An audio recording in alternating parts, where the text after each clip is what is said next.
So hello hi everyone, मेरा नाम गौतम लखानी है and I welcome you all to Rank Secure IAS Academy. आज के सेशन की गाइस अगर हम बात करें तो फिलहाल जो हमारा टॉपिक चल रहा है इंडियन इकोनॉमी का, तो आज के सेशन में हम लोग डिस्कस करने जा रहे हैं इन्वेस्टमेंट मॉडल्स के बारे में जो कि इंडिया के अंदर है। द मोस्ट इंपॉर्टेंट मॉडल जो आज की डेट में सबसे ज्यादा ट्रेंड में है वो है पीपीपी मॉडल। तो आज के सेशन में हम इसको काफी ज्यादा डिटेल से समझेंगे। इसके लिए जो कमिटीज वगैरह बनाई गई गवर्नमेंट के द्वारा, उनके रिकमेंडेशंस को यहाँ पर देखेंगे। तो चलिए शुरुआत करते हैं हमारे आज के सेशन की। काफी ज्यादा इंपॉर्टेंट सेशन ये हमारे लिए है, तो यहाँ पर शुरुआत करते हैं। Okay, so before starting up with that today's session there is an important information for you all. Information यहाँ पर यह है कि अकेडमी लेकर के आया है कुछ नए बैचेस 2022 और 2023 वाले एस्पिरेंट्स के लिए। 12 फरवरी से ये बैचेस जो है शुरू होने जा रहे हैं। इन बैचेस के अंदर अगर हम बात करें तो 12 फरवरी से 2022 एस्पिरेंट्स के लिए कंप्लीट 1 ईयर का जीएस बैच कोर्स अन अकेडमी लेकर के आ रहा है, जिसमें प्री कम मेंस दोनों का सिलेबस आपका कवरेज कराया जाएगा। प्रीलिम्स की टेस्ट सीरीज आपको मिलेगी, लाइव क्लासेस रहेंगी हमारे टॉप एजुकेटर्स के द्वारा, डाउट क्लियरिंग सेशंस होंगे और पीडीएफ स्टडी मटेरियल यहाँ पर आपको देखने को मिलेगा। बाइलिंगुअल और इंग्लिश लैंग्वेज के अंदर ये बैचेस यहाँ पर रहेंगे। 12 फरवरी से शुरू हो रहे हैं, तो प्लीज जाइए जाकर ज्वाइन करिए जो भी यहाँ पर 2022 के लिए प्रिपेयर कर रहे हैं। इसके अलावा यहाँ पर आप में से कुछ ऐसे एस्पिरेंट्स हैं जो 2023 के लिए प्रिपेयर कर रहे हैं, तो अकेडमी यहाँ पर आपके लिए 2 ईयर का जीएस बैच कोर्स लेकर के आया है, जिसमें प्री कम मेंस दोनों का सिलेबस कवरेज कराया जाएगा। बाइलिंगुअल और इंग्लिश लैंग्वेज में बैचेस भी रहेंगे। और इसके अलावा यहाँ पर अगर हम बात करें तो जो फीचर्स आपको यहाँ पर मिलेंगे वो कहीं ना कहीं आपकी ऑल ओवर प्रिपरेशन में हेल्प आउट करेंगे। इसके अलावा एनसीईआरटी के भी कुछ स्पेशल बैचेस अन अकेडमी लेकर के आया है। As you all are aware about the fact कि एनसीईआरटीज जो है हमारी यूपीएससी प्रिपरेशन के अंदर काफी इंपॉर्टेंट रोल प्ले करती हैं। हमारी एक फाउंडेशन को बनाने में सबसे इंपॉर्टेंट रोल जो है वो एनसीईआरटीज का ही रहता है। तो यहाँ पर एनसीईआरटी बैचेस भी अकेडमी आपके लिए लेकर के आया है, जिसमें आपकी कॉम्प्रिहेंसिव कवरेज कराई जाएगी एनसीईआरटीज को लेकर के। साथ में एनसीईआरटीज को लेकर के आपके फुल लेंथ टेस्ट वगैरह होंगे और आपकी जो करेक्ट फाउंडेशन है वो यहाँ पर बिल्डअप कराई जाएगी। तो बाइलिंगुअल और इंग्लिश लैंग्वेज में रहेंगे। प्लीज जाइए जाकर इन बैचेस के अंदर भी अपने आप को एनरोल करिए। ये भी 12 फरवरी से शुरू होने जा रहे हैं। अलग अलग मंथली ड्यूरेशन के सब्सक्रिप्शन प्लान है। बात करें 24 मंथ्स की सब्सक्रिप्शन प्लान की, यानी कि 2 ईयर के सब्सक्रिप्शन प्लान की, तो उसके जो अमाउंट आपको पे करना पड़ेगा, फीस जो है उसकी वो है 72,000 रुपीज।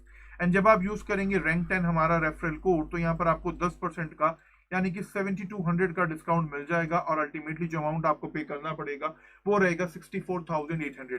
तो प्लीज जाइए जाकर अन अकेडमी प्लस को सब्सक्राइब करिए, यूज करिएगा हमारा referral code rank 10 for extra 10% discount. और अगर आपकी कोई भी क्वेरी है तो आप हमें इस गिवन नंबर पर कॉल या व्हाट्सएप भी कर सकते हैं। तो चलिए शुरुआत करते हैं हमारे आज के सेशन की। बात करेंगे इन्वेस्टमेंट मॉडल्स के बारे में।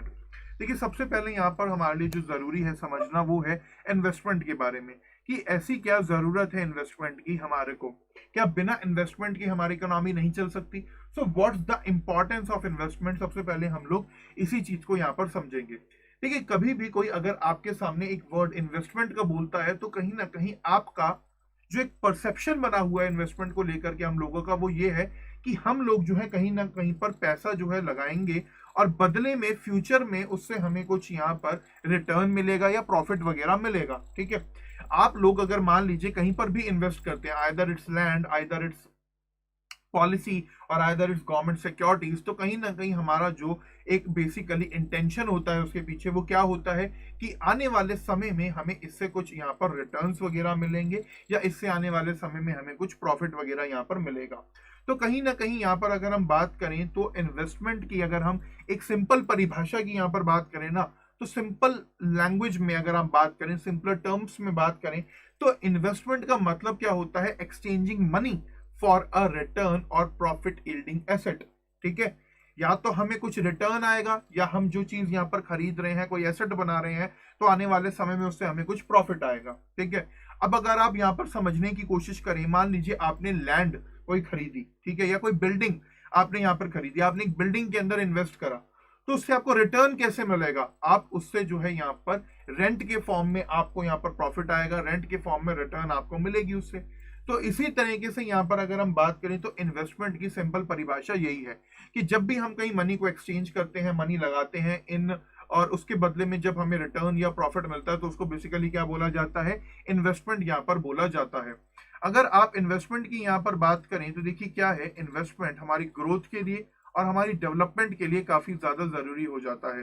कहीं ना कहीं यहाँ पर अगर हम बात करें इन्वेस्टमेंट की, तो इन्वेस्टमेंट जो है एक मेजर कंट्रीब्यूटर है हमारा ग्रोथ और डेवलपमेंट के अंदर यहाँ पर।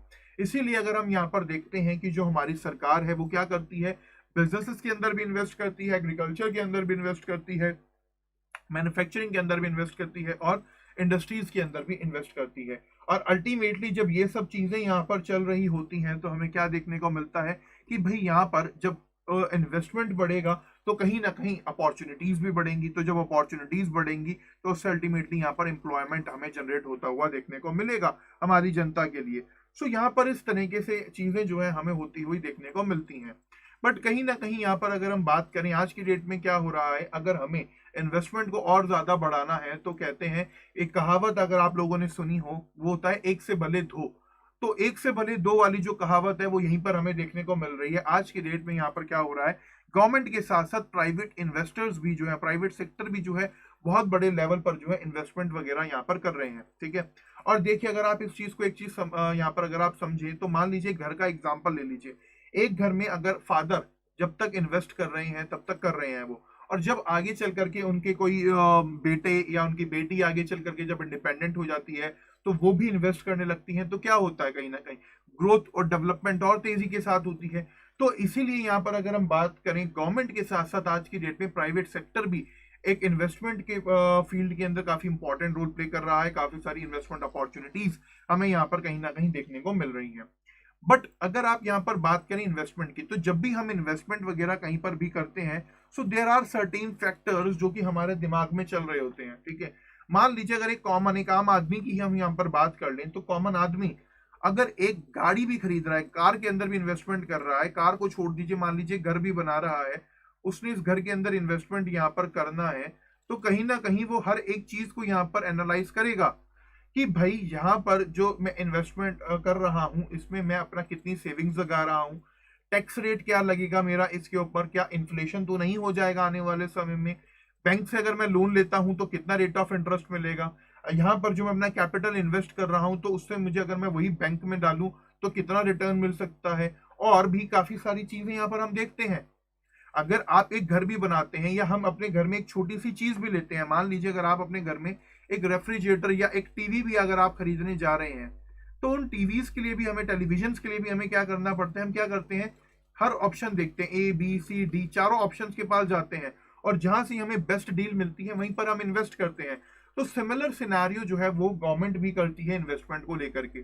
तो कहीं ना कहीं यहाँ पर there are so many factors जो कि गवर्नमेंट ध्यान में रखती है इन्वेस्टमेंट मॉडल को बनाने से पहले, इन्वेस्टमेंट को करने से पहले, जैसे कि सेविंग्स हो गई, टैक्स रेट हो गया, इन्फ्लेशन हो गया, रेट ऑफ इंटरेस्ट हो गया बैंक्स के अंदर, रेट ऑफ रिटर्न हो गया कैपिटल के ऊपर। इसके अलावा there are several other factors of production also, land, labour etcetera.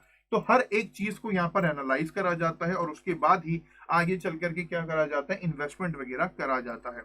तो सिंपल शब्दों में अब तक की बात अगर हम करें तो हमने क्या समझा, क्या सीखा कि जो इन्वेस्टमेंट है वो क्यों करते हैं हम लोग, कि भाई आने वाले समय में उससे हमें कुछ रिटर्न मिले, प्रॉफिट यील्डिंग एसेट हम लोग कहीं ना कहीं बना सके।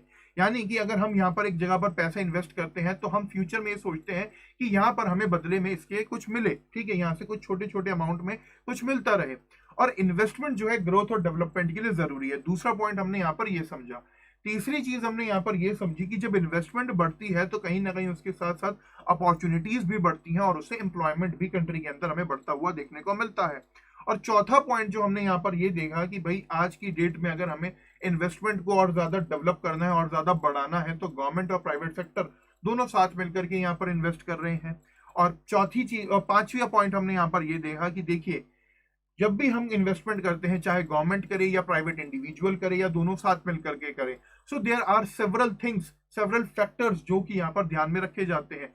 सेविंग से लेकर के टैक्स रेट से लेकर के इन्फ्लेशन से लेकर के जो अदर फैक्टर्स ऑफ प्रोडक्शन हो जाते हैं, लैंड, लेबर एक्सेट्रा, उन सब चीजों को कहीं ना कहीं यहाँ पर जो है देखा जाता है। सब कुछ एनालाइज करने के बावजूद ही बाद में ही आगे चल करके क्या इन्वेस्टमेंट वगैरह यहाँ पर करी जाती है। ओके, आई होप आपको यहाँ तक क्लियर हो गया होगा। अगर आपको कोई भी डाउट है तो प्लीज कमेंट सेक्शन के अंदर आप लोग मेरे से अपना डाउट पूछ लीजिए। यहाँ पर अगर आपको कुछ भी दिक्कत है, कुछ भी समझ नहीं आया है तो मीनवाइल हम आगे यहाँ पर चलते हैं। अब देखिए यहाँ पर क्या हो रहा है आज की डेट में, जैसे कि हम बात कर रहे हैं, so there are different other investment models. देखिए गाइस अगर हम बात करें इस टॉपिक की तो देखिए बुक के अंदर ये टॉपिक ना काफी ज्यादा अलग तरीके से मेंशन था, बट एग्जाम की पॉइंट ऑफ व्यू से हमारे लिए क्या इंपॉर्टेंट है, तो मैंने उन्हीं चीजों को यहाँ पर लिया है एंड आई होप आपको वो चीजें यहाँ पर सही रहेंगी, इजी वे में समझ आएंगी। यानी कि ये बिल्कुल जैसे कि मैं आपको इस सीरीज के स्टार्टिंग में ही बता चुका था कि ये जो हम इंडियन इकोनॉमी यहाँ पर कवर कर रहे हैं, तो 70% पोर्शन जो है हमने लिया है संजीव वर्मा की बुक से, 30% आई यूज द इंटरनेट, क्योंकि बुक के अंदर कुछ चीजें रेलिवेंट होती हैं, कुछ नहीं होती। ठीक है, तो इसलिए मैंने यहाँ पर अगर हम बात करें आज के इस टॉपिक की, तो कहीं ना कहीं ऑलमोस्ट 80% टॉपिक जो है ये हमने इंटरनेट से ही लिया है, बुक से सिर्फ 20% लिया है, ताकि यहाँ पर जो रेलिवेंट है एग्जाम के पॉइंट ऑफ व्यू से वो हम पढ़ें, फालतू की चीजों की तरफ ना जाएं। ओके, तो till now what we have discussed, अब तक की हम बात करें तो अब तक हमने इन्वेस्टमेंट का पूरा सिनेरियो यहाँ पर समझ लिया कि क्यों होता है, कैसे होता है, क्या क्या चीजें ध्यान में रखी जाती हैं। बट अब यहाँ पर बात करें करता कौन है इन्वेस्टमेंट, तो यहाँ पर अगर आप देखें इंडिया के अंदर 3 लोग हैं जो यहाँ पर इन्वेस्टमेंट करते हैं। पहला तो आ जाती है सरकार, तो पब्लिक इन्वेस्टमेंट हमें देखने को यहाँ पर मिलता है। दूसरा आ जाता है यहाँ पर प्राइवेट सेक्टर, जिसको हम कॉर्पोरेट सेक्टर कहते हैं, तो हमें प्राइवेट इन्वेस्टमेंट देखने को मिलता है। और तीसरा इन्वेस्टमेंट हो जाता है कंबाइंड। कंबाइंड में मतलब क्या कि भाई पब्लिक भी और प्राइवेट भी दोनों यहाँ पर मिलकर के जो है क्या करते हैं, पार्टनरशिप करते हैं और इन्वेस्टमेंट वगैरह करते हैं, जिसको हम बोलते हैं यहाँ पर पब्लिक प्राइवेट पार्टनरशिप या पीपीपी मॉडल हम जिसको बोलते हैं। तो कहीं ना कहीं अगर आप यहाँ पर समझें, देखें कि there are 3 major investment model जो कि हमें इंडिया के अंदर देखने को मिलते हैं, या कहीं ऑल ओवर द वर्ल्ड हमें देखने को यहाँ पर मिलते हैं। तो सबसे पहला यहाँ पर है हमारा public investment model. Public investment model का क्या मतलब है? पब्लिक इन्वेस्टमेंट मॉडल जो है बेसिकली उसमें गवर्नमेंट जो है यहाँ पर क्या करती है, इन्वेस्ट करती है। अब देखिए गवर्नमेंट के पास सोर्सेज क्या है, गवर्नमेंट के पास जो सोर्सेज हैं वो क्या है, वो है रेवेन्यू। ठीक है, यहाँ पर गवर्नमेंट जो इन्वेस्ट करेगी वो कहाँ से करेगी, रेवेन्यू से करेगी जो उसके पास आ रहा है। और अगर हम बात करें गवर्नमेंट के रेवेन्यू की, तो ज्यादा तौर पर जो गवर्नमेंट है उसके पास क्या रहता है, मेनली टैक्स रेवेन्यू रहता है। और यहां पर अगर हम बात करें इंडिया की, तो आप सबको पता है कि इंडिया के अंदर प्रेजेंट अगर हम फिलहाल की हाल की बात करें, तो टैक्स रेवेन्यूज हमारी भारत सरकार के पास इतने ज्यादा इनफ नहीं है, इतने ज्यादा सफिशिएंट नहीं है कि वो यहाँ पर पूरे के पूरे बजटरी एक्सपेंडिचर को मीट कर लें। तो इसलिए गवर्नमेंट अलग अलग चीजें करती है, जैसे कि आज की डेट में डिसइन्वेस्टमेंट को लेकर के बहुत बड़ी बात करी जा रही है कि जो फिस्कल डेफिसिट हो चुका है हमारा इतना ज्यादा, तो गवर्नमेंट उसको बेयर आउट करने के लिए क्या करेगी, डिसइन्वेस्टमेंट करेगी, ताकि वहां से फंड आए, नॉन टैक्स रेवेन्यू जनरेट करेगी।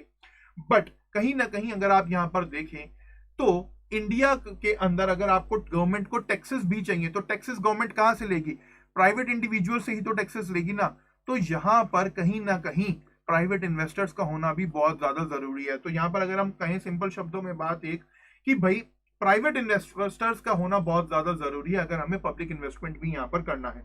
तो सिंपल शब्दों में पब्लिक इन्वेस्टमेंट कौन करता है, पूरी तरीके से गवर्नमेंट करती है। गवर्नमेंट अपना पैसा यहां पर लगाती है, पैसा गवर्नमेंट के पास कहां से आता है, रेवेन्यू से। रेवेन्यू कहां से आ रहा है, टैक्सेस से। तो ये एक पूरा का पूरा सिनेरियो हमें यहां पर देखने को मिलता है। सो पहला मॉडल ऑफ इन्वेस्टमेंट है पब्लिक इन्वेस्टमेंट मॉडल। अगर इस मॉडल की यहां पर अगर हम बात करें, तो शुरुआत के टाइम पीरियड पर जब हमारा देश आजाद हुआ, तो इसी तरीके के मॉडल्स को गवर्नमेंट ने ज्यादा से ज्यादा डेवलप करा। इसी वजह से आपको पब्लिक सेक्टर अंडरटेकिंग्स भी देखने को मिलती हैं। शुरुआत के टाइम पर गवर्नमेंट ने इतनी सारी इंडस्ट्रीज वगैरह भी लगाई। So there are several other things also जो कि यहाँ पर हुई उस टाइम पर।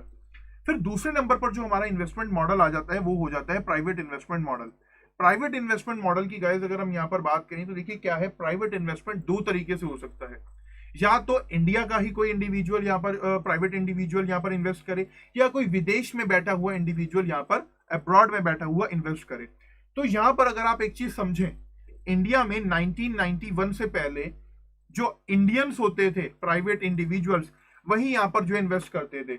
और इसीलिए आपको ध्यान भी होगा उनके लिए 2 बकायदा एक्ट भी बनाए हुए थे, ठीक है ना, फेरा और एक और हमने जो डिस्कस करा था उस टाइम पर। बट आगे चल करके यहाँ पर जब थोड़ी सी चीजें हुई और फॉरेन कंपनीज ने भी धीरे धीरे इन्वेस्ट करना शुरू करा 1991 के बाद, तो पूरी तरीके से हमारी मार्केट ओपन हो गई।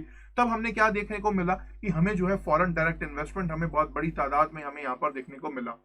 फॉरेन डायरेक्ट इन्वेस्टमेंट हमें बहुत बड़ी तादाद में यहाँ पर देखने को मिला, जिस वजह से कहीं ना कहीं यहाँ पर अगर हम बात करें ग्लोबलाइजेशन के जमाने में, कहीं ना कहीं हमारे को फॉरेन डायरेक्ट इन्वेस्टमेंट का होना बहुत ज्यादा जरूरी है। अगर हमारे पास फॉरेन डायरेक्ट इन्वेस्टमेंट नहीं होगा, तो कहीं ना कहीं हम अपने खर्चों को मैनेज नहीं कर पाएंगे।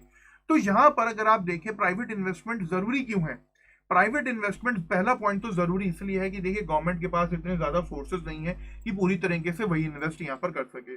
दूसरी चीज यहाँ पर क्या है कि देखिए कंट्री के अंदर अगर हमें लोगों की इनकम को इंक्रीज करना है, ग्रोथ यहाँ पर करनी है, प्रोडक्शन को बढ़ाना है, तो उसके लिए हमें ज्यादा से ज्यादा गुड्स और सर्विसेज को बनाना पड़ेगा, प्रोड्यूस करना पड़ेगा, और उसके लिए बकायदा एक इंफ्रास्ट्रक्चर हमें चाहिए होगा जो कि हम ट्रांसपोर्ट, एनर्जी, कम्युनिकेशन को यहाँ पर डेवलप कर सके। और अल्टीमेटली ये सब अकेले करना गवर्नमेंट के बस का काम नहीं है, तो इसलिए प्राइवेट इन्वेस्टमेंट का होना भी बहुत ज्यादा जरूरी है। अब इट्स टोटली डिपेंडेंट कि भाई वो प्राइवेट इन्वेस्टमेंट इंडियंस करें या अब्रॉड से आए, फॉरेन डायरेक्ट इन्वेस्टमेंट के रूप में। तो यहाँ पर इस तरीके के हमें कुछ प्राइवेट इन्वेस्टमेंट मॉडल्स भी देखने को मिलते हैं। फिर आता है तीसरा मॉडल जो कि आज की डेट में सबसे ज्यादा ये यहाँ पर चर्चा में है। कौन सा है वो मॉडल? वो मॉडल है पब्लिक प्राइवेट पार्टनरशिप मॉडल। तो देखिए नाम से ही यहाँ पर पता लग रहा है कि पब्लिक प्राइवेट पार्टनरशिप मॉडल, इसमें क्या होता है कि दोनों के सोर्सेज जो है कंबाइन हो जाते हैं, गवर्नमेंट के भी और यहाँ पर पब्लिक सेक्टर के भी और प्राइवेट सेक्टर के भी। और इससे क्या होता है कि काफी सारी स्कीम्स हमें यहाँ पर, काफी सारे प्रोजेक्ट्स हमें यहाँ पर देखने को मिलते हैं। अगर आप यहाँ पर बात करें तो there are different models of PPPs. जैसे कि अगर आप बात करें, बोट हमें देखने को मिलता है, बूट हमें देखने को मिलता है, बू हमें देखने को मिलता है, बीएलटी हमें देखने को मिलता है, डीबीएफओ डिजाइन बिल्ड फाइनेंस ऑपरेट हमें देखने को मिलता है, डीबीओटी डिजाइन बिल्ड ऑपरेट ट्रांसफर हमें देखने को मिलता है, डीसीएफएमएफ देखने को मिलता है। तो ये काफी सारे अलग अलग मॉडल्स हैं। इनकी बात अगर हम करें तो देखिए नाम से ही आप थोड़ा सा समझ पा रहे होंगे। जैसे कि बोट मॉडल की अगर हम बात करें तो यहाँ पर क्या है कि प्राइवेट सेक्टर बिल्ड भी करेगा, कुछ टाइम के लिए ऑपरेट भी करेगा, और बाकी आगे चल करके पब्लिक सेक्टर को, गवर्नमेंट को ट्रांसफर कर देगा। इसी तरीके से यहाँ पर बूट सेक्टर की अगर हम बात करें तो प्राइवेट सेक्टर जो है वो क्या करेगा, बिल्ड करेगा, कुछ टाइम के लिए ओन करेगा, ऑपरेट करेगा, फिर ट्रांसफर कर देगा। सो अलग अलग तरीके से यहाँ पर हमें जो है क्या देखने को मिलते हैं, अलग अलग मॉडल्स हमें यहाँ पर पीपीपी के, पब्लिक प्राइवेट पार्टनरशिप के देखने को मिलते हैं। इन्हें अभी हम आगे चल करके डिटेल में यहाँ पर डिस्कस करेंगे। ओके, सो टिल नाउ, अब तक के सेशन की हम बात करें तो अब तक हमने क्या कुछ डिस्कस कर लिया, पहले उसको देख लेते हैं। Till now we have discussed about the investment. Investment का मतलब देखा, इन्वेस्टमेंट क्यों जरूरी है वो हमने यहाँ पर समझा, इंपॉर्टेंस समझी और मीनिंग समझा इन्वेस्टमेंट का। After that we have also discussed about the different type of investment models in India, जिसमें हमने पब्लिक इन्वेस्टमेंट को समझा, प्राइवेट इन्वेस्टमेंट को देखा, और अब लास्ट में पब्लिक प्राइवेट पार्टनरशिप मॉडल को यहाँ पर हमने समझा। आगे चलेंगे, अब हम कुछ इन्वेस्टमेंट मॉडल्स की बात करेंगे जो कि इंडिया के अंदर करे गए, प्लानिंग को लेकर के, इन्वेस्टमेंट को लेकर के 4 मॉडल हैं, उनको हम यहाँ पर थोड़ा सा डिस्कस करेंगे। क्या उनके ड्रॉबैक्स थे, क्या उनके फीचर्स थे, वो सब हम यहाँ पर देखेंगे। और देखिए इकोनॉमिक्स के पॉइंट ऑफ व्यू से इंपॉर्टेंट क्यों है, क्योंकि एग्जाम के अंदर क्वेश्चन कभी कभार आपको आ सकता है। मान लीजिए नाम लिखा है हेरल्ड डोमार मॉडल, तो आपको पता होना चाहिए कि जो हेरल्ड डोमार मॉडल था वो क्या कहता है, क्या उसका मतलब था। ठीक है, तो you should be aware about this fact. आपको पता होना चाहिए कि फेल्डमैन महालनोबिस मॉडल क्या था, पता होना चाहिए आपको ये सब चीजें। सोलो स्वान मॉडल क्या था, तो you should be aware about these things. तो अभी इन सब मॉडल्स को यहाँ पर हम डिस्कस करते हैं। मीनवाइल आपके कुछ कमेंट्स यहाँ पर देख लेते हैं। अगर आपका कोई डाउट है तो प्लीज अपना डाउट कमेंट सेक्शन में पूछते जाइए। डाउट नहीं है, चीजें क्लियर हो रही हैं तो वीडियो को लाइक जरूर करते जाइए। कमेंट है यहाँ पर, स्वाति, इन 2019 India come on place that is South Asia and the other region for the lowest taxes. Still government not increase in the taxes in the current budget. It's challenging task for India to revive economy with low tax rate. जी बिल्कुल सही बात है आपकी, कहीं ना कहीं आप यहाँ पर बिल्कुल ठीक कह रही हैं। But few days back you were the only person जो कि कहीं ना कहीं टैक्सेस के खिलाफ थे। जब फार्मर्स की बात आ रही थी तो अब आपने यही बोला था कि सर फार्मर्स को लेकर के टैक्सेस बहुत ज्यादा है। सो देखिए बिल्कुल बात ठीक है, इंडिया के अंदर टैक्सेस कम है और कंट्रीज में टैक्सेस ज्यादा है। बट अगर आप यहां पर रेवेन्यू के अंदर शेयर देखेंगे तो आपको पता लग जाएगा, और कंट्रीज में टैक्सेस ज्यादा इसलिए होते हैं बिकॉज वहां पर पॉपुलेशन कम होती है, और वहां पर गवर्नमेंट को पॉपुलेशन कम है तो गवर्नमेंट के पास जाहिर सी बात है गवर्नमेंट को टैक्स ज्यादा लिवाई करने पड़ते हैं। जब गवर्नमेंट टैक्स ज्यादा लेती है तो कहीं ना कहीं अपॉर्चुनिटीज भी उस हिसाब से देती है। वहीं अगर आप इंडिया की बात करें तो अगर इंडिया के अंदर टैक्सेस कम है, ठीक है, टैक्सेस यहां पर कम है अगर इंडिया के अंदर, बट इंडिया के अंदर पॉपुलेशन देखिए आप कितना है। सो कहीं ना कहीं यही एक इंपॉर्टेंट पॉइंट हो जाता है कि पॉपुलेशन जो इतना ज्यादा है वो सब चीजों को कवर यहां पर कर लेता है somewhere how. So you need to understand this basic thing. ठीक है, अब आप एक चीज बताइए, आपके घर में एक इंपॉर्टेंट चीज, अगर मैं एक छोटा सा एग्जाम्पल हम यहां पर लें तो छोटा सा एग्जाम्पल हम यहां पर ये लेते हैं कि मान लीजिए आपके घर में आपकी जो कमाई है वो है 500 रुपए की, ठीक है, और आपके घर में जब आप उसको आगे चल करके इनकम को डिस्ट्रीब्यूट करते हैं, अगर आपका आपके घर में कोई खाने वाले जने 2 होंगे तो उस हिसाब से आपके डिवाइड होगी वो पर कैपिटा। अगर आपके घर में कोई सिंगल इंडिविजुअल हो तो उस हिसाब से होगी। तो कहीं ना कहीं you need to understand this thing. Okay, तो जितने कम अगर इंडिया में टैक्सेस हैं, बट इंडिया के अंदर पॉपुलेशन बहुत ज्यादा है, और बाकी कंट्रीज के अगर आप कनाडा का एग्जांपल ले लीजिए, कनाडा के अंदर सबसे ज्यादा टैक्सेस आपको देखने को मिलेंगे, बट कनाडा की अगर आप पॉपुलेशन को देखें तो उत्तर प्रदेश से कम पॉपुलेशन है कनाडा की अकेले की। सो आप you need to understand this thing कि टैक्सेस ज्यादा होने का मतलब क्या है कि भाई वहां पर टैक्सेस तो ज्यादा है बट साथ में उनकी पॉपुलेशन कम भी है। तो ये दोनों चीजें पैरेलली कहीं ना कहीं यहाँ पर चलती हैं। और इंडिया की बात करें तो ऐसा नहीं है कि कॉर्पोरेट टैक्सेस, देखिए कॉर्पोरेट टैक्स, हाँ बिल्कुल सही बात है, you are against the APMC taxes. See India is a developing country, okay, and developing country के अंदर क्या होता है, सबसे बड़ी जो प्रॉब्लम आ जाती है ना कहीं पर घूम फिर के, अभी हमने रिसेंटली परसों एक न्यूज आर्टिकल डिस्कस करा था, और उस न्यूज आर्टिकल की अगर हम बात करें so at that time we have discussed about the fact कि भाई सरकार क्या करने जा रही है, जो एक्सपोर्टर्स होते हैं उनको फिलहाल जो आईजीएसटी रिटर्न हो जाता है उसको बंद करने जा रही है। तो यहां पर उसके खिलाफ लोग बोल रहे थे कि भाई कहीं ना कहीं एक्सपोर्ट्स को इंपैक्ट करेगा, ये सब करेगा। तो देखिए गवर्नमेंट क्या करती है, बेसिकली टैक्सेस को एक तरीके से बैलेंस्ड लेकर के चलती है ताकि जो बिजनेसेस हैं उनको ग्रूम करा जा सके, अट्रैक्ट करा जा सके। जब गवर्नमेंट किसी जगह पर इंडस्ट्रीज वगैरह सेटअप करने की बात आती है ना, तो बकायदा सरकार सब्सिडी देती है। मैं आपको लिटरली बता रहा हूँ, गवर्नमेंट कहेगी आओ हमारे यहाँ पर आके, कोई स्टेट गवर्नमेंट है मान लीजिए, ठीक है, जैसे मैं अपने उत्तराखंड का एग्जांपल लूं, उत्तराखंड के अंदर अभी कुछ टाइम पहले सिडकुल यहाँ पर डेवलप हुआ, इंडस्ट्रियल एरिया यहाँ पर डेवलप हुआ, तो बकायदा गवर्नमेंट ने काफी सारे इंसेंटिव्स कंपनीज को दिए कि आओ हमारे यहाँ आकर के इन्वेस्टमेंट करो। कंपनीज ने आकर के अपने प्लांट लगाए, why? Because they were getting the land on the subsidised rate, they were getting the electricity on the subsidized rate. The third important point was they are getting the finance option, better finance option on the subsidized rate. तो कहीं ना कहीं taxes की अगर आप यहाँ पर बात करें तो टैक्सेस जो है वो यहाँ पर कहीं ना कहीं इन्वेस्टमेंट को लेकर के भी देखा जाता है, ठीक है, कि भाई इन्वेस्टमेंट को अगर हमें बढ़ाना है, चीजों को हमें बढ़ाना है, तो टैक्सेस को कम करके चलना पड़ेगा। आप एक चीज बताइए, अगर आपकी इनकम है 40 रुपए, सॉरी 50 ले लेते हैं, अगर आपकी इनकम है 50 रुपए, आपके पास इस पे 10 रुपए के टैक्सेस है, तो इन हैंड आपकी जो परचेजिंग पावर है वो कितनी है, 40 रुपए।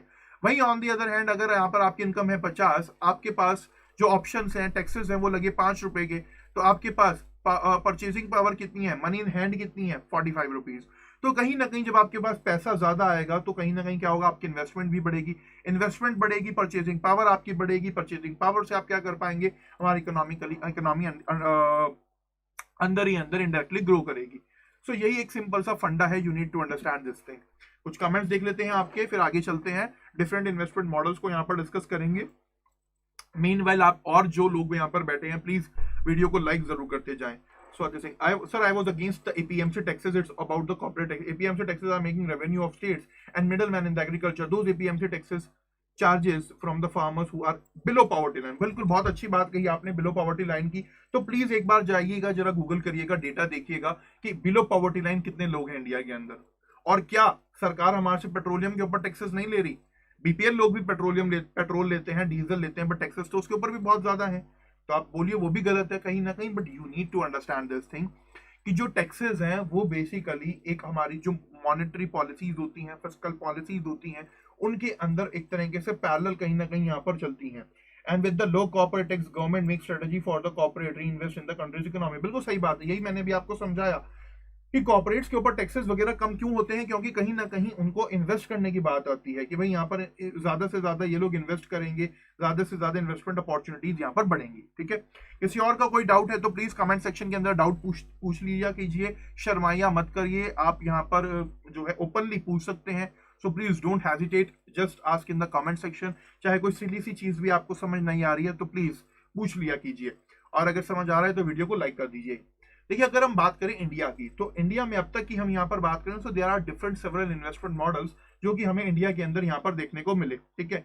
सबसे पहले इन्वेस्टमेंट मॉडल की यहाँ पर अगर हम बात करें तो हैरल्ड डॉमर मॉडल हमें यहाँ पर देखने को मिला। इस मॉडल का क्या कहना था, क्या कहता था ये मॉडल? ये मॉडल कहता था कि अगर आपको इकोनॉमिक ग्रोथ करनी है तो आपको पॉलिसीज इस तरीके से बनानी पड़ेंगी कि भाई इन्वेस्टमेंट बढ़े, और इन्वेस्टमेंट कैसे बढ़ेगा आपके यहाँ पर, जब आपके यहाँ पर सेविंग्स बढ़ेंगी। तो इस मॉडल का बेसिकली कहना क्या था कि इकोनॉमिक ग्रोथ जो है वो किसके ऊपर डिपेंड करती है, वो पॉलिसीज के ऊपर डिपेंड करती है, और वो पॉलिसीज क्या करेंगी, कहीं ना कहीं जब तक सेविंग्स नहीं बढ़ेंगी तब तक इन्वेस्टमेंट नहीं होगा।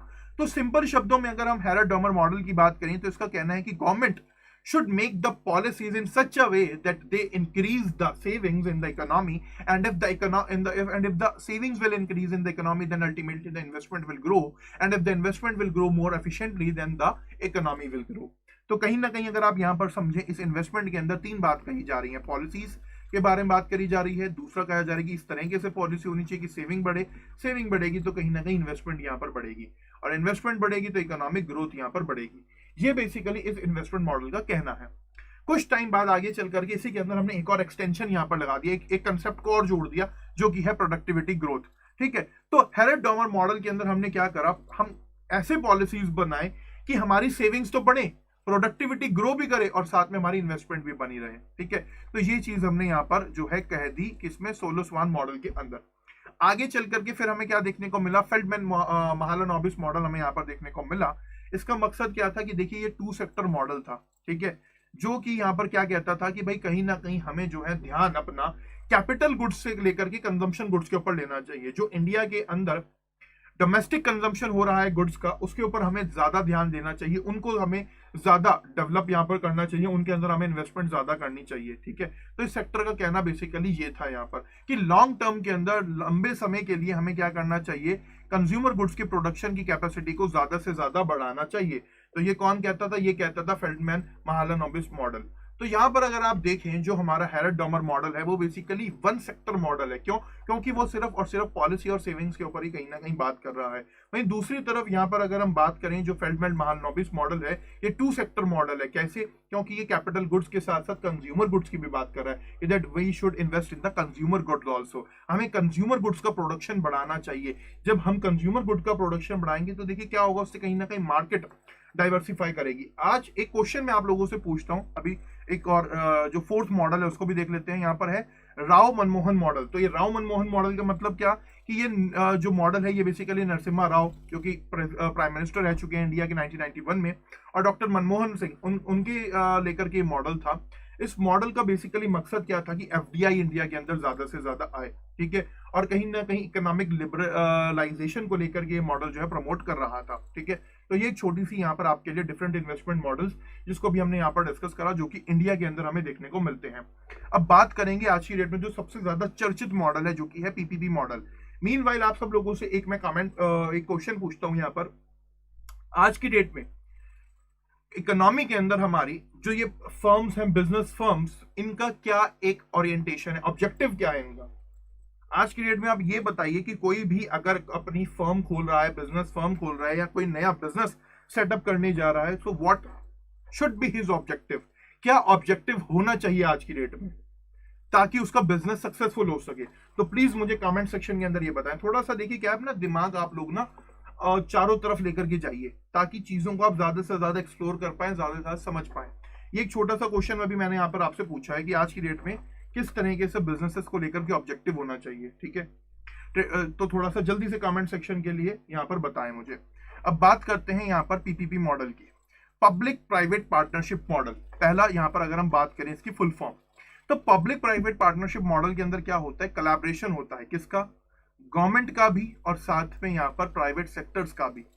तो गवर्नमेंट और प्राइवेट सेक्टर साथ मिलकर के यहाँ पर क्या करते हैं, फाइनेंस बिल्डअप करते हैं, प्रॉफिट्स बिल्डअप करते हैं, प्रोजेक्ट्स वगैरह बनाते हैं, और काफी सारी चीजें हमें यहाँ पर डेवलप होती हुई देखने को मिलती हैं। सबसे ज्यादा एग्जांपल जो हमें यहाँ पर पीपीपी मॉडल्स का देखने को मिलता है, वो देखने को मिलता है नेटवर्क के अंदर, जैसे कि रेलवेज हो गई, ब्रिजेस हो गए, हाईवेज वगैरह जो बनाते हैं, पार्क्स के अंदर या कन्वेंशन सेंटर्स के अंदर। ये सब चीजों में हमें ज्यादा तौर पर पीपीपी मॉडल जो है देखने को मिलते हैं। इसके अलावा यहाँ पर अगर हम बात करें, देखिए आप कहीं ना कहीं पीपीपी मॉडल्स को देखें तो पब्लिक प्राइवेट पार्टनरशिप में क्या होता है कि यहाँ पर चीजें हमें एक अलग तरीके से देखने को मिलती हैं। कहा जाता है कि भाई प्राइवेट सेक्टर की तो टेक्नोलॉजी हो गई और इनोवेशन हो गया, और दूसरी तरफ पब्लिक सेक्टर के इंसेंटिव्स हो गए। पब्लिक सेक्टर क्या करेगा, पॉलिसीज के अंदर कुछ छूट दे देगा, टैक्सेस के अंदर छूट दे देगा, कुछ इस तरीके से इंसेंटिव्स यहाँ पर दे देगा कि यहाँ पर जब प्राइवेट सेक्टर की टेक्नोलॉजी लगेगी, इनोवेशन लगेगी, तो चीजें यहाँ पर ग्रो करेंगी, डेवलप होंगी कंबाइंड वे के अंदर आकर के। ठीक है, तो सिंपल शब्दों में यहाँ पर अगर हम बात करें तो कहते हैं ना, आज की डेट में अगर हम बात करते हैं कि भाई जो हमारा प्राइवेट सेक्टर है उसका तो एक्सपीरियंस, उसकी तो टेक्नोलॉजी, उसकी और इनोवेशन, और कहीं ना कहीं जो पब्लिक सेक्टर है उसके इंसेंटिव्स, अगर ये दोनों चीजें कंबाइंड हो गई तो कहीं ना कहीं हमें इसका रिजल्ट बहुत बेहतर देखने को मिलता है। एंड देखिए सबसे इंपॉर्टेंट चीज पता है क्या है, इसका मतलब प्राइवेटाइजेशन भी नहीं है। गवर्नमेंट प्राइवेटाइज नहीं कर रही चीजों को, गवर्नमेंट क्या कर रही है, पीपीपी मॉडल्स के बेसिस पर यहाँ पर चीजों को डेवलप कर रही है। The reason behind this is, क्यों ये पीपीपी मॉडल्स हमारे लिए इंपॉर्टेंट है, बिकॉज इंडिया जैसी कंट्री के लिए जो कि एक डेवलपिंग कंट्री है, इमर्जिंग इकोनॉमी है आज की डेट में, तो कहीं ना कहीं गवर्नमेंट के पास सोर्सेज लिमिटेड है। ठीक है, गवर्नमेंट को पब्लिक वेलफेयर भी करना है, गवर्नमेंट को बाकी सब चीजें भी मैनेज करनी है, गवर्नमेंट के पास टैक्स रेवेन्यू भी कम है, but ultimately if you see, कहीं ना कहीं गवर्नमेंट को यहाँ पर डेवलपमेंट भी करना है। और वो डेवलपमेंट कैसे होगा, जब वो यहाँ पर प्राइवेट सेक्टर के साथ मिलकर के काम करेगा। तो ये एक इंपॉर्टेंट चीज है। कहीं ना कहीं से क्या होता है कि कॉम्पिटिटिव बिडिंग हमें यहाँ पर देखने को मिलती है, जिससे यहाँ पर चीजें और ज्यादा बेहतर होती हैं। हमारे सामने ऑप्शंस हैं, डिफरेंट डिफरेंट ऑप्शंस हैं, हम एक्सप्लोर कर सकते हैं कि कौन कितना ज्यादा बेहतर है, वो सब चीजें हम देख सकते हैं। और कहीं ना कहीं you need to understand this thing कि भाई जो पीपीपी रूट है आज की डेट में, जो पब्लिक प्राइवेट पार्टनरशिप का है, वो यहाँ पर गवर्नमेंट के जो कुछ कंस्ट्रेन है मनी बोरोइंग को लेकर के, वो यहाँ पर खत्म कर देता है। ठीक है, हमने जब इंफ्रास्ट्रक्चर डेवलपमेंट के बारे में बात करी तो at that time we have discussed about the word drawback. हमने देखा था कि भाई जब इंफ्रास्ट्रक्चर डेवलप करना होता है तो उसमें सबसे बड़ा ड्रॉबैक क्या है कि हमें लॉन्ग टर्म रिसोर्सेज चाहिए, लंबे समय के लिए पैसा चाहिए होता है, जिसलिए गवर्नमेंट को दिक्कत आ जाती है थोड़ी सी। बट कहीं ना कहीं पीपीपी मॉडल में ये सब चीजें जो है, ये कंस्ट्रेंट जो हमें देखने को मिलते हैं, गवर्नमेंट फ्री हो जाती है इन सब चीजों से। तो ये भी एक पॉइंट यहाँ पर है सबसे बड़ा। अब देखिए, जैसे कि मैंने यहाँ पर आपको बताया था कि that there are several models of PPP, public private partnership भी डिफरेंट डिफरेंट तरीके से चलता है। अब इनको देखेंगे क्या कुछ है ये। मीनवाइल अभी मैंने आप लोगों से एक क्वेश्चन पूछा था कि अगर आज की डेट में किसी को अपना बिजनेस ऑपरेट करना है तो उसको क्या ऑब्जेक्टिव होना चाहिए। तो यहाँ पर कुछ कमेंट आया। सबसे पहला ऑब्जेक्टिव है स्वाति का कि भाई for make profit, business objective should be for long term growth, high productivity, make company more profitable, objective should be sustainable growth. बिल्कुल अच्छी बात है, बहुत काफी कुछ आपने यहाँ पर लिखा। But I want answer in a one word, एक वर्ड में मुझे आंसर चाहिए कि भाई अगर हमें अपने बिजनेस को ग्रो करना है आज की डेट में, अगर हमें अपने बिजनेस को डेवलप करना है, so what should be the main objective of us. थोड़ा सा दिमाग लगाइए, आसपास की कंट्रीज को भी देखिए, जो हमारे आसपास कंट्रीज हैं वो क्या काम कर रही हैं, थोड़ा सा इस चीज को ऑब्जर्व करिए। मीनवाइल हम बात कर लेते हैं models of public private partnership की। ठीक है, या हमारी भारत सरकार भी क्या थोड़ा सा सोच लेकर के चल रही है, किस चीज की बात कर रही है भारत सरकार भी, उसके बारे में भी बताइए कहीं ना कहीं मुझे। देखिए, बात कर लेते हैं मॉडल्स की। तो पब्लिक प्राइवेट पार्टनरशिप मॉडल की यहाँ पर अगर हम बात करें, उसको देख लेते हैं। डिफरेंट डिफरेंट मॉडल्स हैं। यहाँ पर एक और कमेंट आया, एडवर्टाइजिंग। बिल्कुल अच्छी बात है। देखिए, एडवर्टाइजिंग से, बट जो भी आपका नाम है, आपका नाम मेंशन नहीं है सर। देखिए, एडवर्टाइजिंग से क्या होता है, you can only promote the things. क्यों कर रहे हैं आप advertising? The main reason behind that, आप एडवर्टाइजिंग कर क्यों रहे हैं? ताकि आपका कंज्यूमर बेस बढ़ सके, कंज्यूमर एक्सपेंशन आपका बढ़ सके, मार्केट शेयर आप ज्यादा से ज्यादा कैप्चर कर लें। ठीक है, कंज्यूमर एक्सपेंशन आपका हो, मार्केट शेयर आप ज्यादा से ज्यादा करें। अगर आपके पास निखिल, ओके निखिल आपका नाम है, ठीक है, गुड नेम। तो निखिल, अगर आप यहां पर देखें, आज की डेट में जो बिजनेसेस है ना, उनका सबसे बड़ा जो ऑब्जेक्टिव रहता है वो रहता है मार्केट को कैप्चर करना। रिसेंट अगर एग्जांपल मैं आपको इंडिया के पॉइंट ऑफ व्यू से दो तो वो है जियो।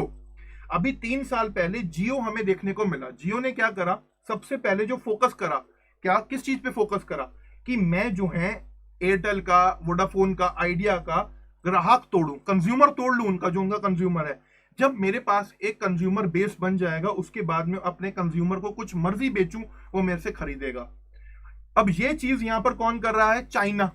पिछले कितने ईयर से चाइना ये काम कर रहा है। चाइना ने, अब इंडिया में देखिए चाइनीज गुड्स कितने तेजी के साथ बिकते हैं, कितना बड़ा मार्केट है चाइना के पास। बट कहीं ना कहीं हम क्या कहते हैं चाइना गुड के लिए कि चल जाए तो रात तक, ना चले तो, मतलब होता है ना कुछ कि भाई कुछ भी यहाँ पर चाइना के गारंटी नहीं है प्रोडक्ट्स की। बट क्या है, चाइना की जीत कहां पर है? उसके पास मार्केट है। और आज की डेट में भारत सरकार क्या कह रही है? आत्मनिर्भर भारत बनाने की जो बात कह रही है, गवर्नमेंट कह रही है कि इंडिया अपना मार्केट शेयर बढ़ाए। ठीक है, मार्केट शेयर कैसे बढ़ेगा? जब इंडिया के अंदर इन्वेस्टमेंट होगी, इन्वेस्टमेंट होगी तो प्रोडक्शन बढ़ेगा, प्रोडक्शन बढ़ेगा तो चीजें बेची जाएंगी बाहर, तो हमारा मार्केट शेयर भी हम बढ़ा पाएंगे इसी तरीके से। तो कहीं ना कहीं आज की डेट में जो बिजनेसेस के अंदर जो सबसे बड़ा पॉइंट है वो क्या है? Consumer expansion. पहले के टाइम की ट्रेडिशनल पॉइंट्स की अगर हम बात करें, ट्रेडिशनल पुराने जमाने में क्या होता था कि जो बिजनेसेस होते थे उनका मकसद होता था प्रॉफिट मेकिंग। आज की डेट में बिजनेसेस को पता है कि profit making is not the sole objective. कहीं ना कहीं हमें कंज्यूमर एक्सपेंशन करना है अपना। अगर हम मार्केट को एक्सपेंड करेंगे तो आज नहीं तो कल प्रॉफिट मेकिंग हमारा हो जाएगा। So you need to be aware about the fact that कि जो प्रॉफिट मेकिंग वाला कंसेप्ट है वो आज की डेट में आउटडेटेड हो चुका है, and market expansion, consumer expansion आज की डेट में सबसे बड़ा यहाँ पर पॉइंट है जो कि हमें देखने को मिलता है। चाहे अगर आप बात कर लें जियो की, चाहे अगर आप बात कर लें चाइना की, तो इन दोनों कंट्रीज की जीत क्यों है, मोनोपोली क्यों बनी हुई है, क्योंकि इन्होंने मार्केट एक्सपेंशन करा। और अगर आप इसको हिस्ट्री से लिंक कर दीजिए तो यहां पर अगर आप देखें ईस्ट इंडिया कंपनी की, यहां पर अगर आप बात करें, ईस्ट इंडिया कंपनी किस चीज को लेकर के काम कर रहा था, ईस्ट इंडिया कंपनी ने मार्केट को एक्सपेंड करा था। ईस्ट इंडिया कंपनी ने फ्रांस को हटाया, डच को हराया, पोर्चुगीज को हराया, क्यों? क्योंकि उन्हें अपना मार्केट कैप्चर करना था ज्यादा से ज्यादा। तो ये एक इंपॉर्टेंट चीज आपको देखने को मिल रही है। इसी तरीके से गवर्नमेंट ऑफ इंडिया का भी आज की डेट में जो फोकस है वो क्या है कि हम ज्यादा से ज्यादा अपना मार्केट बढ़ाएं, ज्यादा से ज्यादा एक्सपेंशन करें, और उसके लिए कहीं ना कहीं पब्लिक प्राइवेट पार्टनरशिप एक मोस्ट इंपॉर्टेंट चीज है जो कि हमें यहाँ पर देखने को मिलेगी। ठीक है, तो ये कुछ चीजें हैं यहाँ पर। अब आपके कमेंट्स देख लेते हैं यहाँ पर। स्वाति सिंह, एक्सपेंशन बिल्कुल सही बात है sir, already set that, yes मैंने ऑलरेडी बता दिया। इम्तियाज सर कब कब और कितने बजे लाइव आते हैं, please reply, I want to attend. देखिए मैं लाइव आता हूं सर, एक तो सुबह हमारा 8 सवा 8 बजे करीब न्यूज़पेपर सेशन होता है, उसके बाद ऑल्टरनेट डेज पे हमारा 2:30 बजे हिस्ट्री का सेशन होता है, और डेली हमारा ये संडे को छोड़ करके इकोनॉमिक सेक्शन होता है, और करंट अफेयर्स रिवीजन सीरीज हमारी चल रही है रात को 8 बजे की। Okay sir, asked me about one word answer, that's why. Okay, चलिए बात कर लेते हैं यहाँ पर फटाफट पीपीपी मॉडल्स की। देखिए क्या है, यहाँ पर पीपीपी मॉडल्स भी हमें डिफरेंट टाइप्स के देखने को मिलते हैं। कैसे? सबसे पहले अगर हम यहाँ पर बात करें बीओटी की, बोट मॉडल हमें यहाँ पर देखने को मिलता है, जो कि एक बहुत ही ज्यादा कन्वेंशनल मॉडल है पीपीपी में। बोट का मतलब यहाँ पर क्या है, बिल्ड, ऑपरेट एंड ट्रांसफर। जैसे कि अगर आप बात करें हाईवेज की, तो national highway authority of India जो है वो क्या करती है, पीपीपी मोड जो यहाँ पर अपना बनाती है, हाईवेज वगैरह जो डेवलप करती है, वो बोट मॉडल के बेसिस पर ही करती है। क्या करा जाता है, डिजाइन करने की रिस्पॉन्सिबिलिटी, बिल्ड करने की रिस्पॉन्सिबिलिटी प्राइवेट सेक्टर को दे दी जाती है, और कुछ समय के लिए उनको बोल दिया जाता है कि भाई आप जो है रेवेन्यू वगैरह कलेक्ट कर लो। अभी रिसेंटली हमने देखा था कि भाई जो ये एक्सप्रेसवेज वगैरह बनाए गए, तो सर्टेन टाइम पीरियड के लिए यहाँ पर कुछ पर्टिकुलर कंपनीज को दे दिया जिन्होंने वो बनाया कि भाई आप लोग जो है क्या करो, इसको आपने बनाया है, अब आप इसको ऑपरेट भी करो और कुछ टाइम बाद हमें ट्रांसफर कर देना। तो बोट मॉडल आ जाता है ये। दूसरा चीज यहाँ पर अगर हम बात करें, एक मॉडल हमें देखने को मिलता है बू मॉडल की। यहाँ पर अगर हम बात करें तो इन दिस मॉडल क्या होता है कि जो ऑनरशिप होती है वो यहाँ पर क्या होती है, वो बेसिकली प्राइवेट पार्टी के पास ही कहीं ना कहीं यहाँ पर होती है। कुछ सर्टेन टर्म्स एंड कंडीशंस होते हैं जो कि पब्लिक सेक्टर जब एग्री करेगा तो यहाँ पर वो खरीद या बेच यहाँ पर सकता है। तो इस तरीके के बू मॉडल हमें यहाँ पर देखने को मिलते हैं। क्या है बू मॉडल की फुल फॉर्म की अगर हम बात करें, बिल्ड, ऑपरेट एंड ऑन, ये इसकी कहीं ना कहीं फुल फॉर्म हमें यहाँ पर देखने को मिलती है। लाइक टेंडर, देखिए टेंडर की यहाँ पर अगर हम बात करें तो बिल्कुल सही बात है, टेंडर जो है ना वो डलते हैं बेसिकली बिल्ड करने के लिए, डिजाइन करने के लिए, इन सब चीजों के लिए। बट यहां पर अगर हम बात करें तो क्या होता है, कुछ टाइम में ट्रांसफर कर दिया जाता है। टेंडर तो दिस इज टेंडर तो एक तरीके से चीज है कि भाई हाँ किसको कैसे प्रोजेक्ट देना है, ठीक है, चूज कैसे करना है। मान लो 10 लोग खड़े हैं तो तब टेंडर डलते हैं, ठीक है। जिसका कॉस्ट एफिशिएंट होता है उसको यहाँ पर टेंडर मिल जाता है, यानी कि कॉन्ट्रैक्ट मिल जाता है। Tender is a word for contract somewhere, अगर आप इसको समझे, ठीक है। बट ये जो इन्वेस्टमेंट मॉडल है इसमें क्या होता है कि एक प्राइवेट पार्टनर आकर के बिल्ड करेगा, ऑपरेट करेगा कुछ टाइम पर, और फिर जब उसका अपना पूरा का पूरा टाइम पीरियड के हिसाब से कवर हो जाएगा तो अल्टीमेटली वो क्या कर देगा, ट्रांसफर यहाँ पर कर देगा, ठीक है। तो ये चीज हमें देखने को मिलती है। फिर एक आ जाता है बूट वेरिएंट। बूट के अंदर क्या होता है, यहाँ पर अगर हम बात करें तो हाईवेज और जो पोर्ट्स है वो इसी मॉडल के ऊपर बनाए जाते हैं। After a negotiated period of time project जो है वो गवर्नमेंट को ट्रांसफर कर दिया जाता है कि लो भाई अब ये तुम्हारा हुआ, हमारी सरदर्दी खत्म। इसके अलावा एक मॉडल आ जाता है बोल्ट मॉडल। बोल्ट मॉडल की यहाँ पर अगर हम बात करें तो इस मॉडल के अंदर क्या होता है, इसकी फुल फॉर्म की अगर हम देखें तो build, operate, lease and transfer. Government क्या करती है, प्राइवेट प्लेयर जो है यहाँ पर बिल्ड करता है, कुछ टाइम के लिए ऑपरेट करता है, लीज आउट कर देती है गवर्नमेंट पर्टिकुलर एरिया को सर्टेन टाइम पीरियड के लिए, ऑनरशिप दे देती है लीज पर, एंड देन जब वो लीज खत्म हो जाती है तो दोबारा से वो गवर्नमेंट के पास पूरा का पूरा प्रोजेक्ट यहाँ पर आ जाता है, ये होता है। फिर आता है डीबीएफओ। डीबीएफओ की यहाँ पर अगर हम बात करें इस मॉडल की तो देखिए एंटायर रिस्पॉन्सिबिलिटी जो होती है डिजाइन से रिलेटेड, कंस्ट्रक्शन से रिलेटेड, फाइनेंस से रिलेटेड, ऑपरेशन से रिलेटेड, वो यहाँ पर प्राइवेट पार्टी के ऊपर होती है। बाकी यहाँ पर अगर हम बात करें कंसेशन वगैरह की तो वो जो भी टर्म्स एंड कंडीशंस होती है उसके बेसिस पर यहाँ पर हमें देखने को मिलती हैं। So these are certain type of models जो कि यहाँ पर गवर्नमेंट करती है। एलडीओ की आप बात कर लें, लीज, डेवलप एंड ऑपरेट, ये है कहीं ना कहीं इसकी। तो there are certain different type of models जो कि हमें यहाँ पर देखने को मिलते हैं। बिल्कुल सही बात। जैसे आप हाईवेज वगैरह की बात करें, नेशनल हाईवे में क्या होता है, national highway authority of India क्या करती है, प्रोजेक्ट्स को प्राइवेट पार्टनर के साथ मिलकर के बनाती है, फिर कुछ टाइम के लिए प्राइवेट पार्टनर्स को दे दिया जाता है, वही वहां से रेवेन्यू वगैरह कलेक्ट करते हैं, और जब उनकी कॉस्ट निकल आती है तो फिर वो गवर्नमेंट को ट्रांसफर कर दिया जाता है। अब गवर्नमेंट पीपीपी प्रोजेक्ट्स के लिए काफी सारी चीजें भी कर रही है ताकि और ज्यादा चीजें डेवलप हों। जैसे कि गवर्नमेंट की यहाँ पर एक पॉलिसी है वायबिलिटी गैप फंडिंग को लेकर के। इसमें क्या है, देखिए कभी कभार क्या होता है, फाइनेंशियल वायबिलिटी हमें देखने को मिलती है इंफ्रास्ट्रक्चर प्रोजेक्ट्स के अंदर। खास तौर पर क्या होता है कि यहाँ पर जो टोटल प्रोजेक्ट है कोस्ट की, अगर उसमें कोई दिक्कत परेशानी वगैरह आ रही है तो गवर्नमेंट यहाँ पर क्या करती है, कुछ यहाँ पर सर्टेन अमाउंट यहाँ पर एडिशनल ग्रांट्स वगैरह यहाँ पर दे देती है ताकि फंडिंग वगैरह बनी रहे और चीजें बेहतर चलती रहे। अब इस बिडिंग की बात करें जो यहाँ पर दी जाती है, या गवर्नमेंट जो है यहाँ पर ये पैसा देती है, तो इसमें सेंट्रल या स्टेट दोनों कोई भी गवर्नमेंट यहाँ पर दे सकती है। तो ताकि फंडिंग के अंदर दिक्कत ना आए, रुकावटें ना आए, देखिए है तो अल्टीमेटली प्राइवेट प्लेयर्स ही ना, उनके पास भी सोर्सेज हैं बट लिमिटेड है, तो कहीं ना कहीं गवर्नमेंट फिर हेल्प भी कर देती है, ठीक है, पैसा वगैरह दे देती है। इसके अलावा यहाँ पर अगर हम बात करें, 2006 में गवर्नमेंट ऑफ इंडिया ने India infrastructure finance company establish करी, जिसका मेन काम क्या था कि लॉन्ग टर्म बेसिस पर फाइनेंस वगैरह अवेलेबल कराना इंफ्रास्ट्रक्चर प्रोजेक्ट्स के लिए, ठीक है। तो यहाँ पर ट्रांसपोर्टेशन हो, एनर्जी हो, वाटर हो, सैनिटेशन हो, कम्युनिकेशन हो, सोशल कमर्शियल इंफ्रास्ट्रक्चर हो, इन सबको डेवलप करने के लिए IIFCL का काम क्या था कि भाई यहाँ पर प्राइवेट प्लेयर्स को फाइनेंशियल असिस्टेंस यहाँ पर प्रोवाइड कराए थ्रू स्पेशल पर्पस व्हीकल। तो ये भी पॉलिसीज गवर्नमेंट लेकर के आई ताकि क्या होए कि हमारे यहाँ पर प्राइवेट इन्वेस्टमेंट ज्यादा से ज्यादा बढ़े, चीजें बेहतर हों, थोड़ा सा यहाँ पर चीजें सही रहें। इसके अलावा इंफ्रास्ट्रक्चर डेट फंड की हम यहाँ पर अगर हम बात करें तो देखिए क्या है, यहाँ पर कहीं ना कहीं जो बेसिकली बैंक्स वगैरह हैं, लॉन्ग टर्म डेट है, तो उन सब चीजों को भी थोड़ा सा सुधारा गया। इसकी अगर हम बात करें IDF की, तो ये क्या है, इन्वेस्टमेंट व्हीकल्स हैं जो कि क्या करते हैं, लॉन्ग टर्म डेट्स को फ्लो को एक्सेलरेट कर देते हैं कहीं ना कहीं, ताकि जो कमर्शियल बैंक्स के लोन वगैरह हैं उनकी चीजें थोड़ी सी बेहतर हो जाएं। 70-30 के रेशियो में जो है डेट इक्विटी को यहाँ पर जो है क्या कर लिया जाता है, डिवाइड कर लिया जाता है। तो कहीं ना कहीं अब आपको सिंपल शब्दों में ये समझना है यहाँ पर कि लॉन्ग टर्म डेट को एक्सेलरेट करने के लिए, फ्लो को बढ़ाने के लिए IDF का इस्तेमाल यहाँ पर करा जाता है। इसके अलावा अभी रिसेंटली हमने देखा था कि हमारे फाइनेंस मिनिस्टर ने 3P की बात करी थी, जिसमें उन्होंने बोला था कि भाई हमें जो है किसके ऊपर ध्यान देना चाहिए, पब्लिक प्राइवेट और पार्टनरशिप प्रोजेक्ट्स के ऊपर।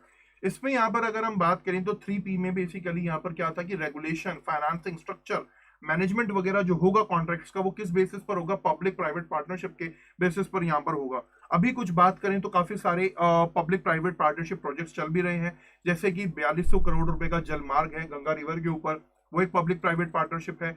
इसके अलावा 85 किलोमीटर के हाईवेज वगैरह बनाने हैं, अल्ट्रा मॉडर्न सोलर प्लांट्स लगाने हैं, थर्मल पावर टैक्स लगाने हैं, एयरपोर्ट्स वगैरह बन रहे हैं। तो ये किस बेसिस पर बन रहे हैं, प्राइवेट प्रोजेक्ट्स ही हैं ये कहीं ना कहीं, ठीक है, पब्लिक प्राइवेट इन्वेस्टमेंट के साथ ये कहीं ना कहीं बन रहे हैं। So there are certain policies जो कि भारत सरकार लेकर के चल रही है, बट कहीं ना कहीं आज की डेट में भी हमें कुछ प्रॉब्लम्स वगैरह देखने को मिलती हैं।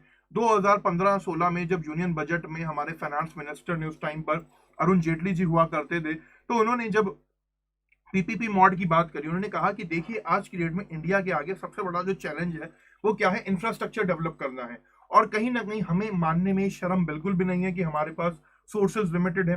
देखिए इस गवर्नमेंट की अगर हम बात करें ना, तो इस गवर्नमेंट ने इंफ्रास्ट्रक्चर को डेवलप करने में बहुत इंपॉर्टेंट रोल प्ले करा। हालांकि चीजें पहले की गवर्नमेंट में भी हुई, बट कहीं ना कहीं इस गवर्नमेंट में चीजें जो पॉलिटिक्स थी ना वो ज्यादा इन्वॉल्व इसलिए नहीं हुई क्योंकि यहाँ पर इनकी काफी सारी जगहों पर गवर्नमेंट हमें बनती हुई देखने को मिली, स्टेट गवर्नमेंट और सेंट्रल गवर्नमेंट काफी सारे एरियाज के अंदर सिमिलर हमें देखने को मिली, जिस वजह से क्या हुआ, कहीं ना कहीं यहाँ पर इंफ्रास्ट्रक्चर डेवलपमेंट तेजी के साथ हुआ। तो 2015-16 की यहाँ पर अगर हम बात करें तो फाइनेंस मिनिस्टर ने पीपीपी मोड को जो है यहाँ पर डेवलप करने की बात करी, कहा कि भाई हमें जो है इसको रिवाइटलाइज करना चाहिए कहीं ना कहीं, ठीक है, चीजों को और ज्यादा बेहतरीन तरीके से हमें यहाँ पर करना चाहिए। उसको करने के लिए, रिविजिट करने के लिए, रिवाइटलाइज करने के लिए एक कमेटी बनाई गई जिसका नाम था डॉक्टर विजय केलकर कमेटी, ठीक है। तो विजय केलकर कमेटी यहाँ पर बनाई गई 2015-16 के बाद, और यहाँ पर कुछ रिकमेंडेशंस वगैरह मांगी गई। क्या रिकमेंडेशंस थी उनको देख लेते हैं। मीनवाइल यहाँ पर आप लोगों का कोई भी डाउट है तो प्लीज कमेंट सेक्शन में अपना डाउट आप मेरे से पूछ सकते हैं, अदरवाइज यहाँ पर अब हम रिकमेंडेशंस को देख लेते हैं। चीजें समझ आ रही हैं तो प्लीज लाइक करते जाइएगा, एग्जाम के पॉइंट ऑफ व्यू से बहुत इंपॉर्टेंट है।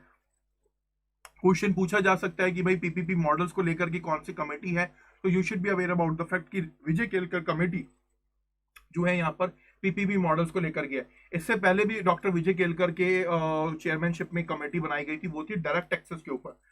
तो विजय केलकर कमेटी 2 बार हमें देखने को मिलती है, एक डायरेक्ट टैक्सेस के ऊपर और एक पीपीपी मॉडल के ऊपर। तो you need to be aware about these things, point highlight कर लीजिएगा इसको। की रिकमेंडेशन की यहाँ पर अगर हम बात करें ना, तो बेसिकली यहाँ पर इन्होंने बोला कि देखिए जो कॉन्ट्रैक्ट्स वगैरह हों उसमें जो है डिलीवरी के ऊपर ज्यादा ध्यान दिया जाए, ना कि फिजिकल बेनिफिट्स के ऊपर, यानी कि एफिशिएंसी को बढ़ाने के काम के लिए यहाँ पर बात कही गई। ठीक है, ये चीज आपको यहाँ पर समझनी है। इसके अलावा यहाँ पर जो सेकंड पॉइंट इन्होंने दिया गया, इन्होंने कहा कि देखो रिस्क वगैरह जो है वो गवर्नमेंट के बीच में और प्राइवेट प्लेयर्स के बीच में पहले से ही आइडेंटिफाई हो जाने चाहिए और एलोकेट हो जाने चाहिए, ताकि चीजें ट्रांसपेरेंट रहें, दिक्कतें ना आए आने वाले समय में जाकर के। फिर इन्होंने बोला कि देखिए जो वायबिलिटी गैप फंड है उनको प्रॉपर तरीके से यूटिलाइज करना बहुत ज्यादा जरूरी है, ताकि चीजें जो है फंडिंग की वजह से ना रुके, और कहीं ना कहीं हमें जो है परफॉर्मेंस को केयरफुली मॉनिटर यहाँ पर करना चाहिए। ठीक है, यानी कि अकाउंटेबिलिटी तय हो, अगर कोई काम चल रहा है, कोई टेंडर दिया गया है किसी को, तो उसकी परफॉर्मेंस टाइमली मॉनिटर करी जा सके कि भाई हाँ क्या काम हो रहा है, कितनी तेजी के साथ काम हो रहा है। इसके अलावा यहाँ पर क्या बोला गया कि देखिए कहीं ना कहीं हमें इस टाइम पर जैसे जैसे हमारे डेमोग्राफिक ट्रांजिशंस आ रहे हैं, चेंजेस हो रहे हैं, तो कहीं ना कहीं हमारे को जो हमारे पीपीपी मॉडल है, पब्लिक प्राइवेट पार्टनरशिप है, उसको हमें एक नेक्स्ट लेवल तक लेकर के जाने की नीड है। मैच्योरिटी के साथ और सोफिस्टिकेशन के साथ हैंडल करने की हमें कहीं ना कहीं नीड है, तो यह भी यहाँ पर बोला गया। इसके अलावा यहाँ पर अगर हम बात करें तो कॉस्ट इफेक्टिव के बारे में बात कही गई कि देखिए कहीं ना कहीं कॉस्ट इफेक्टिव को ध्यान रखना है, कॉस्ट जो है इफेक्टिव होनी चाहिए। इसके अलावा यहाँ पर अगर हम बात करें तो पब्लिक प्राइवेट पार्टनरशिप को लेकर के एक ट्राइब्यूनल बनाने की भी बात करी गई, जिसमें सुप्रीम कोर्ट या के कोई फॉर्मर जज होंगे या हाई कोर्ट के कोई फॉर्मर चीफ जस्टिस होंगे। इसके अलावा एक कोई फाइनेंशियल मेंबर होगा, ताकि जो है चीजें कोई भी मैटर ऑफ क्वेश्चन यहाँ पर उठे तो उसको क्लियरली यहाँ पर आईपैड के थ्रू जो है यहाँ पर क्या कर लिया जाए, क्लियर कर लिया जाए। तो यहाँ पर इंफ्रास्ट्रक्चर पीपीपी एडजुडिकेशन ट्राइब्यूनल बनाने की बात यहाँ पर करी गई। इसके अलावा यहाँ पर अगर हम बात करें तो बेसिकली बोला गया कि देखिए अगर कोई लिमिटेड टाइम में कोई प्रोजेक्ट के अंदर कुछ डेवलपमेंट नहीं हो रहा, काम बहुत ज्यादा ढीला चल रहा है, प्रोग्रेस नहीं हो रही, तो उन प्रोजेक्ट्स को क्या करना चाहिए, स्क्रैप कर देना चाहिए और दोबारा से बिडिंग वगैरह करनी चाहिए, ऑपरेशंस वगैरह दोबारा से शुरू करने चाहिए। ठीक है, ताकि इससे क्या होगा, मान लीजिए अब क्या होता था पहले, एक ठेकेदार हुआ करता था, मान लीजिए कोई कंस्ट्रक्शन है, कोई काम कर रहा है, अब क्या है उसको टाइम दिया 6 महीने का कि भाई 6 महीने के अंदर तो अपना पूरा का पूरा प्रोजेक्ट कर दियो। उसने क्या कर दिया, 8 महीने लगा दिए, नहीं हुआ वो, और 8 महीने के बाद भी वो पूरा नहीं कर पाया उसे, और फिर भी उसने और टाइम लिया, जिस वजह से क्या होता था, हमारी जो कॉस्ट है वो ज्यादा हो जाती थी। ठीक है, और कहीं ना कहीं इन्हीं सब चीजों को एफिशिएंट करने के लिए, कॉस्ट इफेक्टिव बनाने के लिए यहाँ पर एक तरीके से अकाउंटेबिलिटी तय कर दी गई कि भाई अगर एक सर्टेन टाइम पीरियड के अंदर काम नहीं होगा तो वो पूरा का पूरा जो यहाँ पर प्रोजेक्ट होगा वही स्क्रैप कर दिया जाएगा और दोबारा से शुरुआत से यहाँ पर बिडिंग वगैरह होगी और बाकी सब चीजें होंगी। इसके अलावा यहाँ पर अगर हम बात करें प्राइवेट इन्वेस्टमेंट को लेकर के, उनके गाइडेंस को लेकर के, उनको और ज्यादा बढ़ाने को लेकर के, यहाँ पर बात कही गई क्या कि भाई चीजें जो है हम और ज्यादा डेवलप करें, पीपीपी मॉडल्स को और ज्यादा डेवलप यहाँ पर हम करें, ये सब करने की बात करी गई। बाकायदा यहाँ पर एक नेशनल फैसिलिटेशन कमेटी बनाने की बात करी गई, जो कि कोई भी इशू है उनको टाइमली जो है रिजॉल्व कर दे। इसके अलावा गुड गवर्नेंस के ऊपर ज्यादा ध्यान देने की बात कही गई। साथ में यहाँ पर अगर हम बात करें तो जीरो कूपन बॉन्ड्स जो है हमारे फाइनेंस मिनिस्ट्री ने इशू करे, ताकि बैंक्स और फाइनेंशियल इंस्टीट्यूशन क्या कर सके, इंफ्रास्ट्रक्चर सेक्टर के लिए, इंफ्रास्ट्रक्चर डेवलपमेंट के लिए और ज्यादा पैसा यहाँ पर दे सके। और साथ में विजय केलकर कमेटी ने बोला कि देखो रेलवेज को लेकर के और अर्बन इंफ्रास्ट्रक्चर को लेकर के देयर इज अ नीड कि हम ज्यादा से ज्यादा पब्लिक प्राइवेट पार्टनरशिप यहाँ पर करें।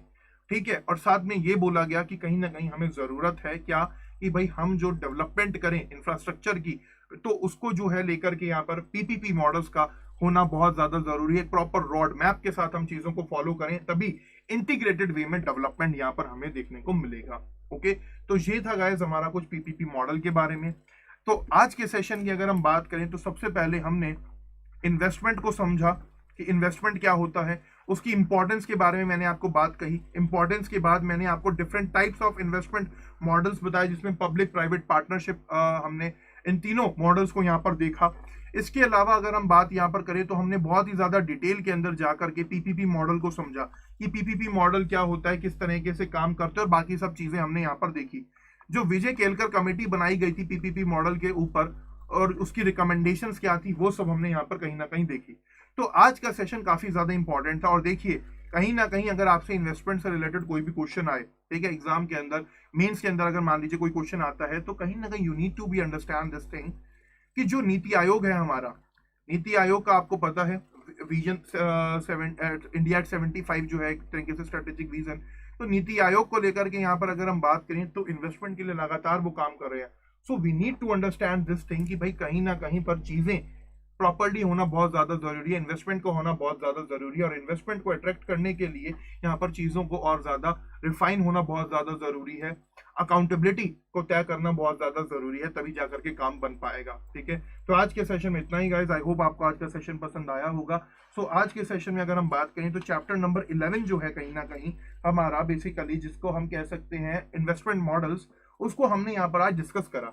बट मैं आपको पहले ही बता दूं यहाँ पर कि जो इन्वेस्टमेंट वाला हमने यहाँ चैप्टर डिस्कस करा, हमारी बुक के अंदर इररेलेवेंट चीजें बहुत ज्यादा थी, यानी कि एग्जाम के पॉइंट ऑफ व्यू से फालतू की चीजें बहुत थी। बट कहीं ना कहीं मैंने ऑनलाइन सोर्सेज की हेल्प लेकर के यहाँ पर क्या करा, जो आपके लिए रेलिवेंट है, जो इंपॉर्टेंट है, वो यहाँ पर मैंने आपको आज कवर करा दिया। ओके, तो आज के सेशन में इतना ही। यहाँ पर कमेंट है निखिल का, sir streaming is not working properly. क्या और लोगों की तरफ से भी हो रहा है? क्योंकि जो मैं अपने साथ में डिवाइस में चला रहा हूँ, दूसरे डिवाइस में, ताकि आप लोगों को थोड़ा सा मैं कमेंट्स वगैरह आपके पढ़ सकूं, उसमें चीजें प्रॉपरली चल रही है। एक बार भी मेरी तरफ से कोई भी ग्लिच यहाँ पर देखने को नहीं मिला। तो और लोग जो ऑनलाइन है बताएं कि क्या आप लोगों की तरफ भी कुछ ग्लिचेस वगैरह देखने को मिल रहे हैं या एवरीथिंग इज फाइन? हो सकता है निखिल आपके एंड से कुछ टेक्निकल इश्यूज हो, आपके कुछ प्रॉब्लम वगैरह हो, this might be okay. Swati का देखिए यहाँ पर कमेंट आएगा, इट्स ओके। तो चलिए गाइस, आज के सेशन में इतना ही। कल मिलेंगे, कल बात करेंगे चैप्टर नंबर 12 की। तो आज यहीं पर खत्म करते हैं। आई होप आपको आज का सेशन पसंद आया होगा। यहाँ पर अगर आपको चीजें पसंद आई हैं, क्लियर हुई हैं, तो please make sure to like the video को लाइक कर दीजिए, कमेंट सेक्शन में अपना फीडबैक जरूर दे दीजिएगा। बाकी अब तक के जो चैप्टर नंबर 10 तक के नोट्स हैं वो मैं ऑलरेडी हमारे ग्रुप में फॉरवर्ड कर चुका हूँ, फ्री ऑफ कॉस्ट। आप वहां से जाकर के डाउनलोड कर सकते हैं PDF। Okay, so thank you everyone for watching this session. Good bye, good luck.